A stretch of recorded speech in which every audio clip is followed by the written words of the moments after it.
The only thing, it doesn't really have any kind of warrant in this set. There's no Among Us, so it's going to be interesting how what Brian's is going to do more damage. Absolutely. So we're going to get this game started, and there it is, the Iron Hands lead from both players. Let's see what kind of handshake we got going on here. I love how they're always on different sides of the field, too. Right. The cross-reference, the Iron Handshake, I think we're going to call it. The Iron Handshake sounds perfect. It's Iron Hands and King Gambit versus Ogrepon and Iron Hands. So it's always a question on the first turn if you're going to terrestrialize the Ogrepon, because there's such an uptick to terrestrializing that. Well, here's the thing, first thing, just in case. He vowed us to switch him back out because maybe Brian's reading a fake out turn, so it's like, hey, I'm not faking out this turn, I'm just going to get a switch in if you wanted to protect or kind of wait for me not to fake or wait to fake you out. So, but it looks like we're going for a Terra right off the bat. And also big in a best of 3 not to give that information right off the bat, not to care about that information. Is my Iron Hands faster than your Iron Hands? We're not seeing that. We're not figuring that out this game. Let's save that for like a game 2. All right. Here comes King Gambit terrestrialization. Again, that's big power with the Dread Plate. The fake out on the Rillaboom. Sword stance. Okay, so we're getting a little boost here, and I'm wondering what Brian's doing with this damage coming out. He Terra, do we do see a Cowtown Cleave into the... Oh, this is going to hurt. This is going to be big. That does bring it down to 21. I can do quick math, too. That's 158 damage worth of damage right there. Oh, I'm surprised it didn't kill. We got the glasses, we got the Terra stab, and we got the natural stab, and it's still not enough. Justin's Ogrepon is probably pretty bulky. Absolutely. Now we're going to be seeing a terrestrialization on Justin's side. Is that going to be the Ogrepon with a little bit of HP it has left? Yes, it is. Here we go. Going to be big mask Hearthflame Ogrepon, so big the game can't handle it. Are we going for a hit into Iron Hands and trying to get the KO, or are we just trying to get this King Gambit out of here? Well, for now, we're at least trying to embody that aspect as the attack goes up by 1. King Gambit, expecting some damage, is going to protect here. Here we go. Do we select correctly? Rillaboom going to be faking out the King Gambit just to make sure that it doesn't do anything. However, King Gambit having protected that is going to mean that Ogrepon is going to be going next. Yes. Here's the Ivy Cudgel. Here it is. And let's go with the big hit I on think the Iron Hands. It lives. No, it does not. It's a crit. No, we need naturally. to stop underestimating Ivy Cudgel. Wow. The amount that we are thinking that Ivy Cudgel does is never enough. I thought it needed to be a crit there, but just the +1, the natural stab, it's just enough damage. I even thought we needed a Chin Pow on the field to kill that, but that is a clean one-hit KO. That's We're setting up some steamrolling here. We're in an interesting position now because the Wellspring Ogrepon does come out, which is weak to the Rillaboom, which can use Grassy Glide. That's why Ogrepon comes with Spiky Shield. It goes and sets up the Spiky Shield, so if the Grassy Glide hits that, Ogrepon went and used Grassy Glide. Oh, I was talking about the Rillaboom, but let's see. Okay, that's fine. You know, doubling into that King Gambit, because the obvious play, some might say, would be to attack the Ogrepon here, but knowing that Spiky Shield is there, Brian Youm decided to use it. Justin seemed to be nodding his head when the Spiky Shield came out, so it seemed like a good read on Justin's part. Absolutely. And this +2 Ogrepon is on fire. Now, here's an interesting thing with this Iron Bundle is Freeze Dry is actually 4 times effective on Ogrepon. This is on Wellspring Ogrepon specifically. Okay.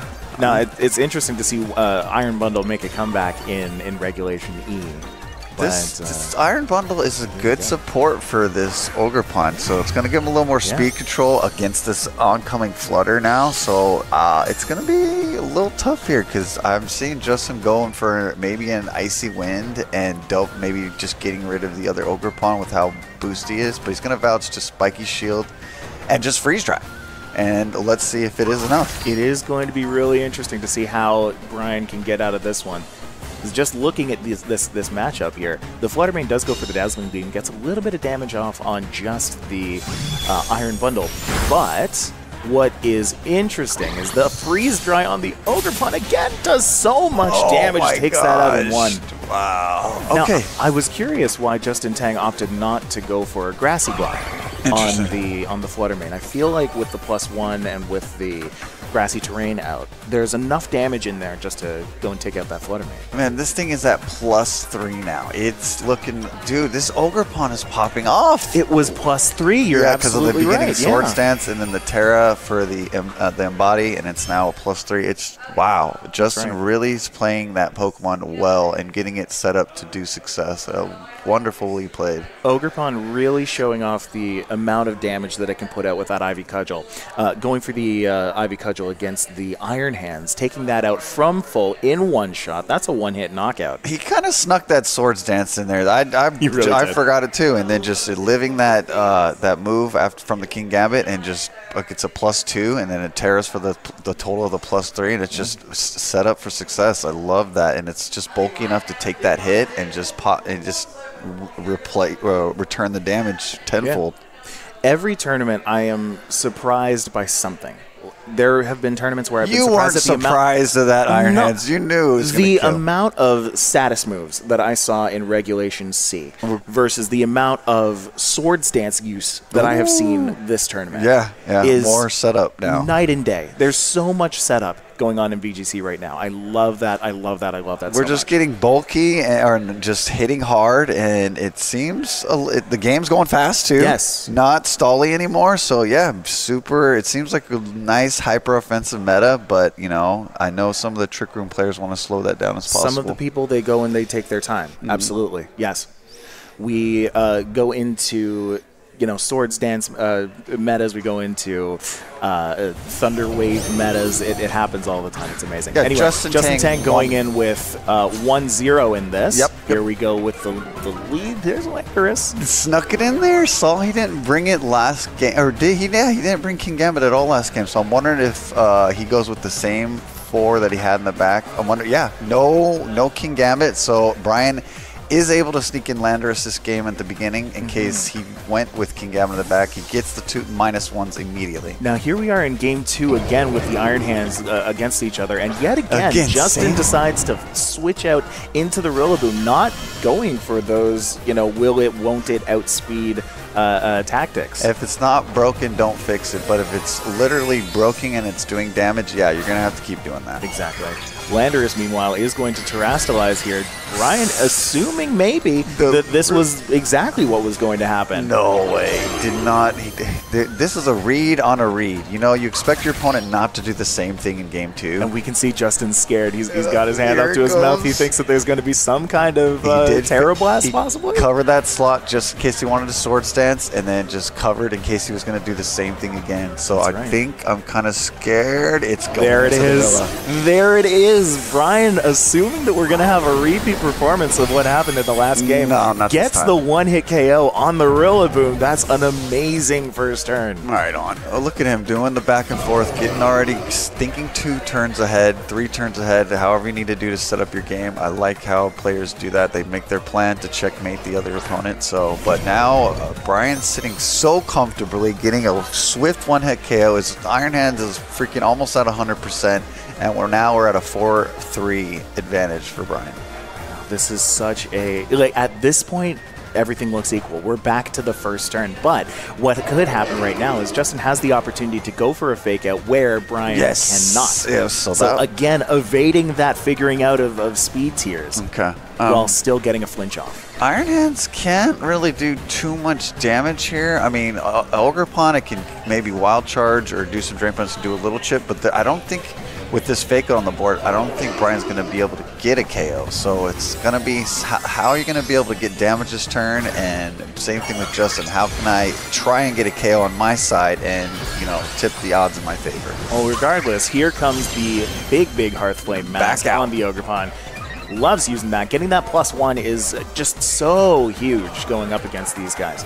Iron Hands is going to fake out the Iron Hands, so Iron Hands won't have a chance to Iron Hands the Iron Hands. Oh, no, it's going. And Landorus goes for the Terra Blast. Going for the Ogerpon. It's enough. It's enough. It is enough, especially with a critical hit. Oh, man. As the pros would say, I don't think it mattered. Fair. Fair. Well, regardless, the Ogerpon is going to go down. Iron Hands is going to flinch. So now this is looking really, really positive for Brian here. Having Iron Hands and Iron Bundle on the field. Is that enough? Brian is so good at adapting, man. It's like he comes down a game, and you just watch him. Already came into game 2 with this game plan, knew how he was going to play this entire game, and he's just probably already in his head planning for game 3. Now, important to note that the Landorus does have Choice Scarf. Both players do know that. This is open team sheets, so does Justin want to continue on with this game, knowing that the Landorus is going to more than likely outspeed? You think he brought King Gambit in the back? I wonder. I'd love to see what Brian has in the back, but we're not going to see it. It's the tactical retreat. He's just going to retreat. We're not going to see any kind of more information given on the speed or decision making. So we're just going to call it there and reset. Now Brian's got to decide how he's going to play this game too, because you can't.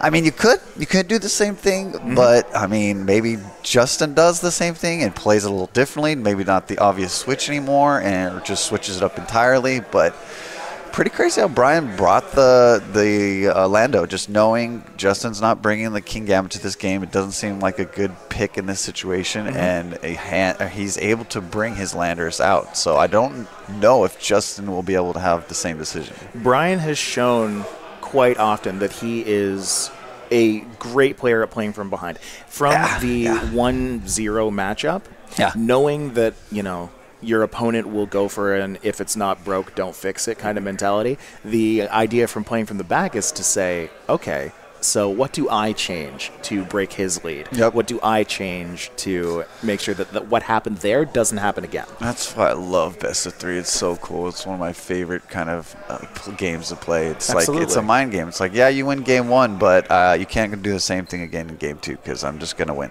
And Brian showed that. Yes. Well, they're just getting prepared for game 3 here. And here we go. We're getting right into it. It's King Gambit and Iron Hands versus Rillaboom and Ogerpon. We are skipping things here. I like this. We're skipping, playing a little dancing game, bringing the Iron Hands in and bringing it back. Let's just get some damage right off the bat. Both players came to play right now. Okay. Well, we know Rilla's outspeeds, base speeds faster than Iron Hands, so we know he's going to have a faster fake out. So we're going to have to see how Justin plays this game, whether he stays in, gets the fake out, calls a protect, but I think the way Brian's been playing, he doesn't mind the fake out coming. He's just going to just let it roll and just adapt from it. Absolutely. Now again, both of these Pokemon not only being grass type here do also have Grassy Glide. That's important to remember in the rest of this game, but here we go. Someone's terastallizing. That would be Brian. Oh man, the King Gambit's going dark, I think. Oh no, that's the Ogerpon, of course. It's the Ogerpon first. From Justin. That's going to be the Hearthflame Mask. The third time he teared. He's teared it all 3 games. 3 for 3. It's a force to be reckoned with. Well, especially when you get that +1. It's just, you get so much by terastallizing with Ogerpon. No Rillaboom is going to fake out the Iron Hands. No protect from Brian, and Brian goes for... Oh, no, he's attacking in the King Gambit. Just getting rid of the Iron Hands. It's the King Gambit. Oh, dude, no. Freaking Justin making a great read here. Knowing he might not protect that slot, it's okay going into protect slot and faking it out. I think Brian was trying to read that he wasn't going to do that, but that's exactly what he did. Right. And now... Brian almost playing from behind. But the nice thing about Landorus is when you bring that in and get that Intimidate off, now the Rillaboom's sitting at a -1. Ogerpon is sitting at just as much as it was sitting at before. But we'll see what they decide to do here. Okay, well, Justin didn't bring King Gambit, but now he doesn't have to worry about Brian's anymore. So no more King Gambits for the rest of the set here. Justin going to be bringing in Iron Hands to take whatever the Landorus has for it. And we see terastallization on Brian's side as well. Is that going to be Terraflying one more time? Yes, it is. Got success from it last game. I'm going to do some damage again and maybe get another crit. Who knows? As we saw last time, this is a very speedy Landorus. This is going to outspeed the Ogerpon if it decides to not go for a Spiky Shield. Oh, here we go. There's that Spiky Shield. Are we going to get a Terrastallation? He does read the Spiky Shield. Yep. He does read it. Going right into the Iron Hands. Iron Hands just coming in and just taking some damage here. That's and right. I think, Rillaboom was in that slot, so either way, it was a safe bet. That's right. Now, Iron Hands doing damage to the Iron Hands there. This is an Iron Hand sitting at around 40% HP. 45 now, let's call it. And, oh, man. He does not have... Justin doesn't have a safe switch for Ogerpon. No, but he does have Fake Out, and here it goes on to the Landorus. That Landorus isn't going to attack this turn. Okay.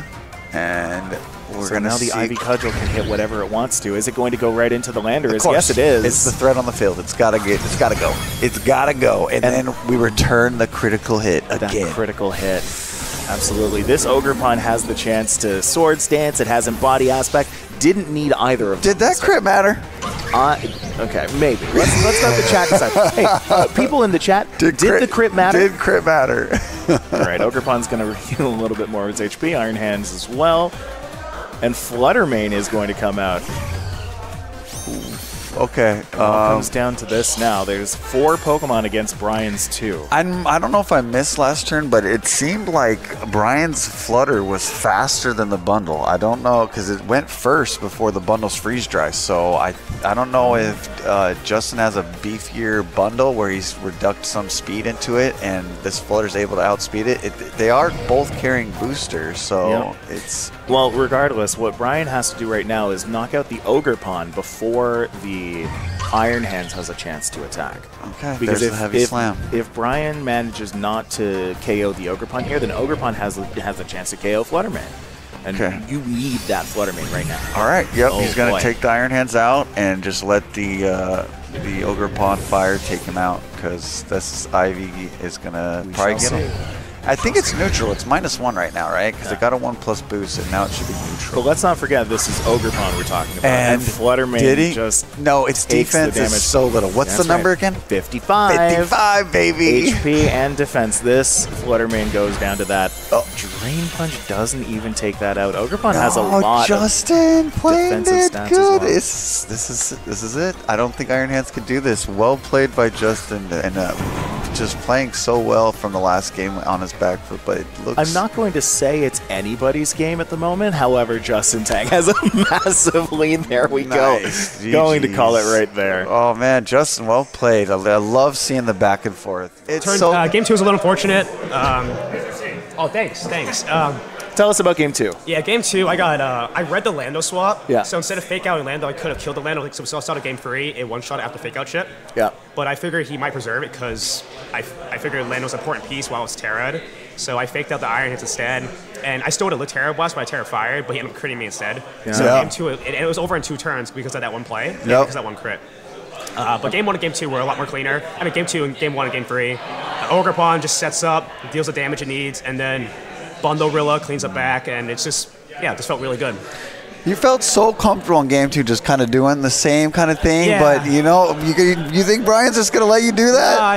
I know Brian too well. We practice a lot together. He's a great player. Yep. It was still really fun to play, friend. Go ahead. The way I thought of it is like, there's no way he's going to do the same thing. There's no way he's going to think I'm going to do the same thing. I'm going to do the same thing. No, he's not going to let me. Yeah. He wouldn't let me do the same thing. It would have been too free. Sword stance. Yeah. I want to get on that one. Tell me about the importance of Swords Dance in this whole series. Oh yeah, it's super important. Because it intimidates everywhere. Being able to reset your attack drops and get another boost, and on top of Heart Flame's boost, it gets well Terra'd. Yep. You get the +1, and you get a +2 with that. It's crazy. You one-shot literally everything. Yep. And it's pretty insane. There's also you can also run Focus Energy, which also works, but I just boost up Glide as well. This team has double Glide, so being able to boost my power is really nice. I will say I haven't seen a ton of Grassy Glide Ogerpon so far. Yeah. I was very surprised to see that on your... Yeah, it's really nice with Rillaboom. Yes. So been a huge fan of that. And the double priority just sets you up really early and just clean up at the end. But yeah, it was so great to see you Terra Ogerpon all 3 games, get it to a +3 in Game 1, and it just once you lived that first hit from King Gambit, you just were set up for success. It was so crazy to see you just pop off with that Mon. Yeah. Because we've seen King Gambit just run shop if it ever gets that Defiant boost. So seeing an Ogerpon getting the Swords Dance off puts it in the same kind of position. Plus then you have the Embody Aspect. Plus then you have the Heart Flame Mask boost to all of the attacks. Like the math is mathing. So are you going to stick with Ogerpon, or are you going to leave it behind like poor Palafin? Work in progress. PRs next week. This is a testing ground. Team's been pretty cool, but I think there's some pieces that can be changed, but for the most part, I think Ogerpon's really strong, and it's a great piece in this meta. Amazing. I'm wondering a little bit about the bundle with your plays. How's it been working out with all the day yesterday and day today? Have you bringing bundle much? Iron Bundle's actually been pretty good. Like, as you saw there, like, being able to freeze dry the Wellspring Ogerpon. Sure. And being able to freeze dry Landorus. Yeah. So I think if you ignore the chances of a Hydro Pump miss, it can be problematic sometimes, but for the most part, clicking this freeze dry is really consistent. And Ice hits a lot of his format right now. That's why Shenpao's so good. But now Freeze Dry can hit those water types as well. So it's pretty strong. It seems like your bundle was kind of bulky because I'm pretty sure the Flutter Mane went before it. Wait, what'd you say? I'm pretty sure the Flutter Mane went before the bundle. Yeah, Flutter Mane. I'm pretty sure Brian was running a really fast Flutter Mane, and I invested a little bit more in bulk. That's what I'm pretty sure he's really fast too. Yeah. So all right, interesting. I'm not bothering trying to do the speed ties. And things like that. I'm just gonna do what I do. I love that. I love when people do that. It's just like, no, I'm just gonna go for a little bulk. You hit me, I'm gonna hit you back, and you're gonna die, and I'm gonna be on the field still. Yeah. So right on. Amazing. Well, Justin, best of luck in the rest of your games. Thank you. Awesome to watch you play. See you go. guys. You're the best, man. Amazing.